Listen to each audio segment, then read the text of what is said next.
Beno, zer moduz zaudete, zer moduz daude, aita marikoak? Bueno, orain pixka bat deskansatzen ondo daude, misioa gogorra izan da, eta badakigu beraien hau hobeto daudela, ja lasaitzen hasi diala, eta kuarentena hori pasatzen.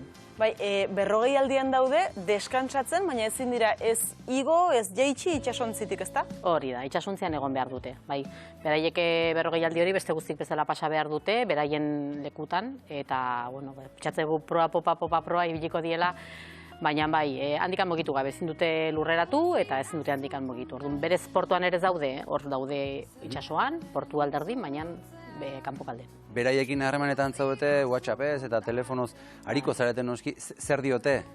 Bueno, misioaren tarte horretan tensio askokin eta pasaituzten egoerak ez dira xamurrak izan, baina orain ja danak lur hartzen dutenean, nik uste tensioek handinak gehien bat izaten direla behin jasotzituztenean itxasotikan, txoin lortu arte portu hori ez da.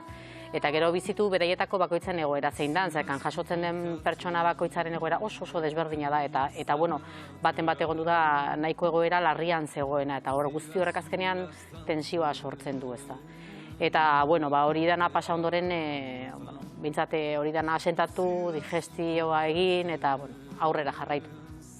Gu ere ondoren, saiatuko gara berriz ere bat egiten Aitamari itxasontziarekin, ea zer kontatzen diguten.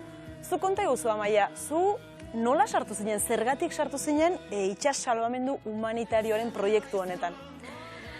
Bueno, nik pertsona askok bezala munduan nire egoerak bizitu ditut, egoera hobeagoak eta okerragoak, eta nik nire bizitza pixka bat asentatu zanean, gezurra dirudi, baina, sare sozialetan nintzen apena sartzen. Eta orduan pixka bat sartzen hasi nintzen gehiago, ez? Eta ikusten dituen egunero irudiak, ez dakit zergaitik, lagun baten laguna sartea sartuta zegoelako tartean, eta aztentzea, irudiak ikusten Mediterraneoko egoerataz, nola postuak jartzen zituzten mertxanekin dirua lortzeko, erabiltzeko laguntzarako, azken fina laguntza humanitariorako, ez? Eta batean egun batean, ez dakit, burak egiten dizu, kontxo, momentu honetan ondo nagoela, eta hobexeago nagoela, eta nire umeak ere badaukate jadin bat, igual zerbait egin dezakegu, ez? Eta, zure denboraren zatitxo bat erabili zuregatik egitea gustatuko litzaizukena egitera. Eta klik hori, aipatu duzun, buruak egiten dizuelako klik bat, klik hori izan zen momentu zehatz bat, gauza konkretu batek eragintzizun eta esan zenuen honetatik ez da pasako zerbait egin behar dut?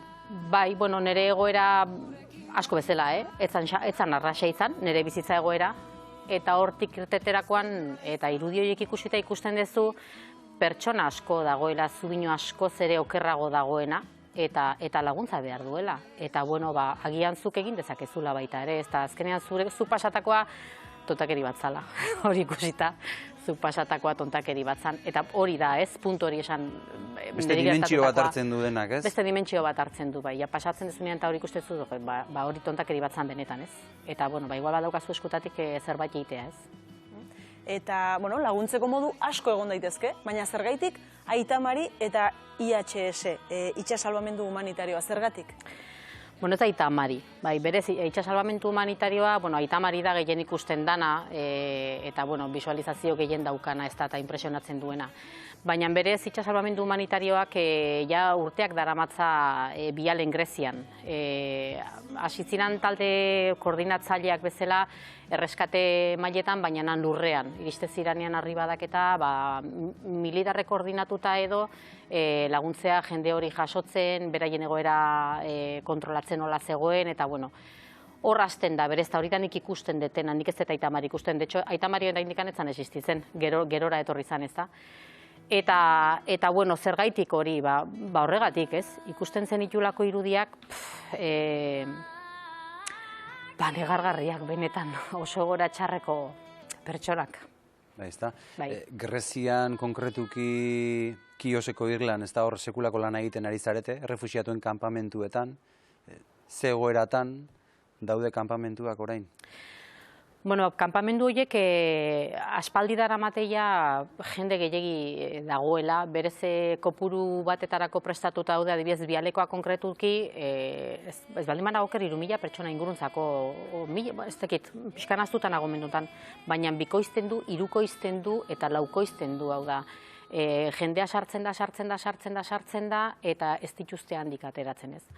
Horrek zertara eramaten zaitu? Eramaten zaitu leku txikiago batean askoz ere jende gehiago egotera, ez daukate urik, egunean behin ura daukate, denboraldi batean gero ez daukate ura gehiago, jatekoa egunean behin daukate, ez daukate garbitzerik, ez daukate guretzako egunerokoa dan zerbait beraiekor. Eta horrek eramaten du osasun egoera oso txarretara.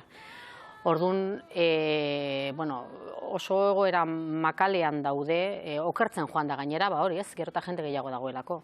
Medikuek hemen, jendea sendatzen dute, bizitzak salbatzen dituzte, baina han? Jo, begira, ni ez naizan egon eta ez naiz medikua. Baina entzuten diezunean beraiei eta kontutan hartuta zenbat jende dagoen eta komentatzen genuen lehen, ez? Pertsona bat mediku baten gana sartzen denean hemen beti esaten da, ez? Sartzen denean medikuko bulego batetara 130 batean sendatuta dago, ez? Behar hori. Imaginatuan, dauden egoera horretan, zekolak egin daitezken medikuak ikusteko. Medikuak ari dira jendea ikusi, eta denetikan dago gainera, kronikoak daude, kontrolatzen direnak alden mailan, baina daude eguneroko gauzetan, sarpullidoekin, pikotazoekin, ikaragarrizko lana egiten dute. Da txapelak entzeko modukoa beraien aurrean. Zeuk aipatu duzu, zu ez zarela lan egon, baina zuk ere lan egiten duzu, eta zuk egiten duzun lana ere garrantzitsua da. Zertan aritzen zara zu? Guke nereare ikusiko dugu gero, askotan, talde guzti hauek lan bat daramate atzetikan, ez da, ikusten diran gauzak, Aita Mari bezala edo Bialeko bezala medikoak zuzenen eta bar dira, baina horrek denak lanak eramaten ditu aurrera. Nik zer egiten dudan, behar dana momentuan. Azkenean, mertxana saldu behar da, mertxana saltzen da. Antolatu behar da zerbait, antolatzen da zerbait. Momentu horretan erabakitzen dena egitea aurrera teatzeko, dirua lortzeko, sensibilizatzeko eta abar, aurrera eramaten ditugu. Ez da hori da azkenean, bolondresak egiten dugun lana lurrean ez geranak profesionalak eta ezin dugunek ez bialea joan eta ez barkuan. Egon, azken finean, barkuan eta bialen profesionalak behar dute egon, ez da badakitenak zer egiten ari diran. Profesionalak aipatu dituzu, lehen medikuak ere aipatu dituzu, ze egoera latzetan aukitzen duten jendea, beraiek, hango medikuak, erizainak, erreskatean dabiltzanak, onera etortzen direnean, nola etortzen dira?